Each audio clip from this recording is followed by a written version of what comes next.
D'abord bénévole au sein de ce club de football, Quentin devait signer un contrat aidé à la rentrée. Mais après l'annonce l'été dernier du gouvernement d'une baisse drastique de ce type de contrat, le sien a sauté, il a donc fallu composer.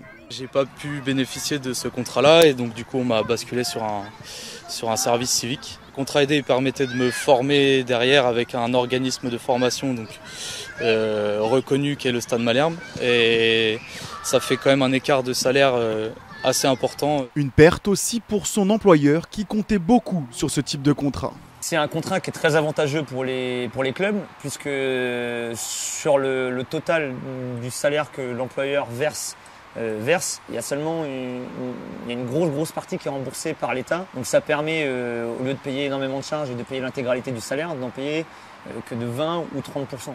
Un club en difficulté et sur le plan national, un impact pour les collectivités. Ça pénalise fortement les collectivités locales, notamment les petites villes. Ce sont des emplois qui sont essentiels à la vie de tous les jours et qui aident fortement les collectivités. Elles servent à la fois en termes d'insertion, mais en même temps, elles permettent de rendre des services, en tout cas de maintenir un haut niveau de service aux populations. Jeudi, le gouvernement a annoncé le financement de seulement 130 000 contrats aidés l'an prochain. 320 000 avaient été signés en 2017.